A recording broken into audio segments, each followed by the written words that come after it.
Ohayo gozaimasu. Hi, I'm Dylan, and welcome to my channel, America to Japan.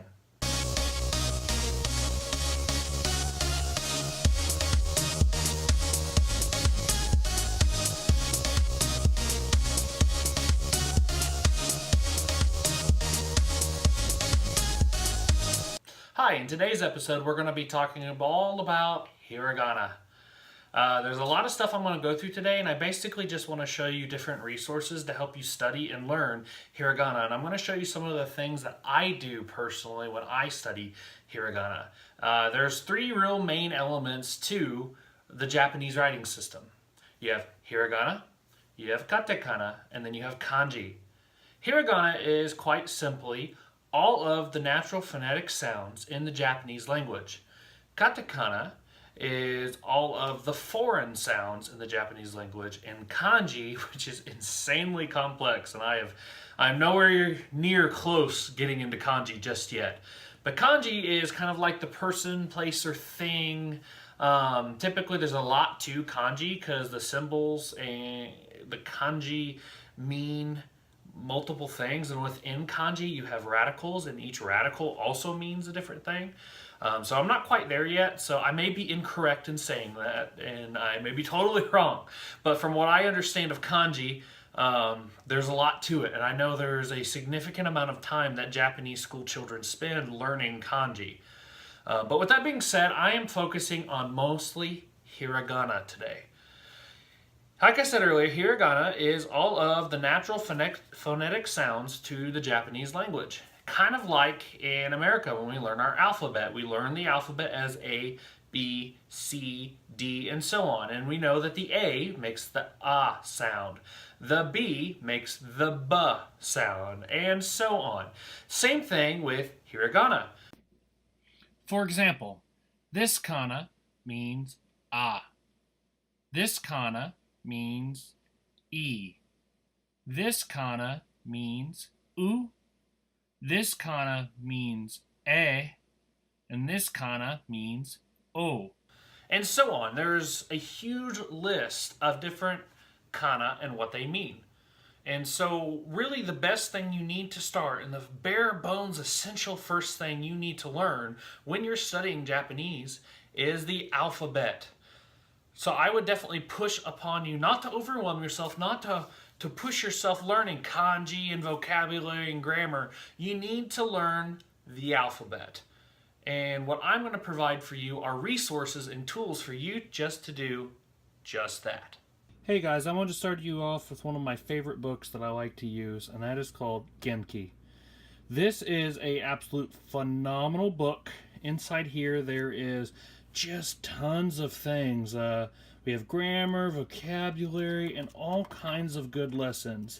Now when it comes to hiragana, though, this book's a little bit advanced beyond that, but what I like about this book is on the inside, on the front cover, they have a hiragana chart. So it goes through and it shows you all of the different forms of hiragana. And you can see some of the more advanced ones of hiragana. So I like to use Genki mostly for that. It is really good at showing me what all of the hiragana is. Now, as I continue to progress and continue to learn more, I will definitely be really diving into Genki pretty heavily, because like I said, there is just so much. And this is Genki 1. There's actually a Genki 2 as well. So I would highly recommend this book, just because at some point you're going to use it anyway. But it's really good for getting the essentials of hiragana down. And on the back side, when you're ready for katakana, it has katakana back here as well. So definitely a hugely helpful book right here. Some more really helpful books are these ones. The Learning Japanese Hiragana and Katakana, a workbook for self-study made by Tuttle, and Practice Makes Perfect, Writing Japanese Kana, made by McGraw-Hill. I would definitely recommend these books as well, because they say that as you are learning, you can repeat stuff over and over and over again in your mind, but that's only so effective. But what I love about these books is when you open them, such an example in the title book, it breaks down the origin of kana, the basic sounds, and it gives you charts of their vowels. But as you get in here deeper, they have practice sections where you can actually learn, the kana, you're supposed to say it. It gives you the stroke order of how you're supposed to write it, and then you get to practice it. And they say that when you practice writing, it helps you convert this into memory more. So I would highly recommend getting really either one of these books. They're both very good books, and they're the same basically. You learn the stroke order, you practice writing, and there's a lot of other practice sections in here, and it really helps. And what's nice about this is that it's not only hiragana, but it's both katakana as well. So I would definitely say these kind of books are a terrific resource if you're wanting to learn hiragana. So the last thing I want to talk about is probably one of the most important, and that's what I like to call the immersion method. The immersion method is very important for you to be able to hear and understand any foreign language, really, not just Japanese. Now this can be very difficult because most people that like to use the immersion method currently live in the country they're trying to immerse themselves in. Unfortunately, I am at a disadvantage. I do not live in Japan, I live in America. But there are some limited ways around this. For example, you can listen to Japanese music. I do this quite a bit. I listen to Japanese music all the time. Actually, my friends probably get incredibly irritated with me because I am constantly listening to music when I'm going to work. I'm constantly listening to music on my breaks. I'm constantly listening to music in my car. When my friends are with me, I'm listening to Japanese music all the time. A lot of times I've got headphones in, I'm listening to Japanese music. Another thing that I like to do is watch anime. I'm a huge anime fan. So a lot of times I am watching Japanese anime, especially if it's something that I've seen a million times. I will switch to the Japanese subtitled version and I will just listen to the Japanese. And I've found that over time, as I begin to build a vocabulary and I've begun to learn more about the language, I am picking out words that I understand, I know. And I would definitely recommend watching Japanese television, watching Japanese YouTube videos, watching Japanese anime. These are great resources available to you. There's also online websites that you can go to where you can actually have conversations with actual Japanese people. I haven't done this yet, but a simple Google search will pull up just hundreds of these websites. Some of them cost money, some of them are just like an open forum, so you can get on there and say, hey, I'm looking to speak Japanese and learn Japanese. Is there anybody here?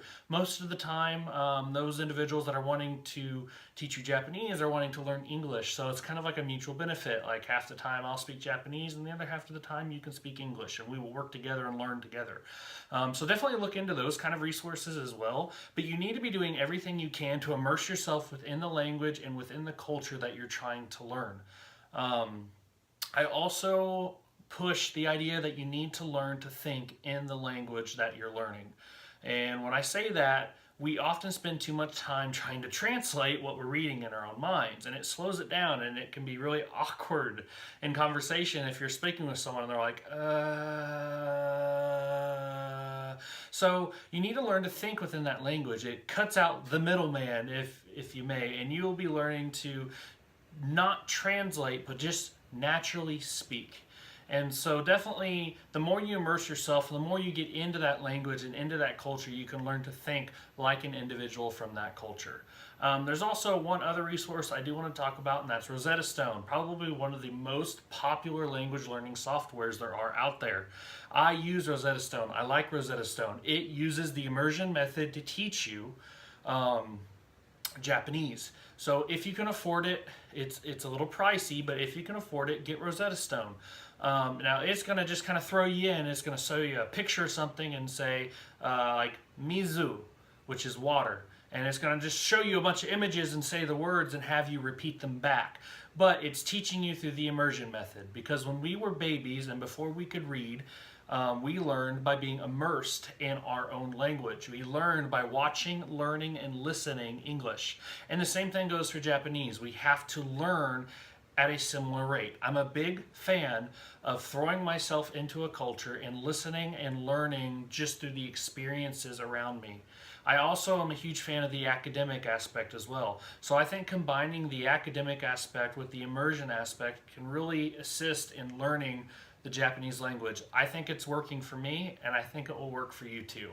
So please just take the time to really dive into this. I am gonna post an update video of me in a couple weeks of where I'm at. I'm kind of midway through learning hiragana at the moment, so I want to go through and show you that this method is successful and that you can learn hiragana using this. So try it out for yourself, please. Let me know if this works for you. Maybe you have a better way of learning it. Please feel free to post it in the comments down below, and let's have a discussion about what works best for you, and we can, talk about it. And yeah, so thanks for watching. Hey guys, thanks for watching. Please take a moment to add me on Twitter and on Facebook. Just search for the name America to Japan.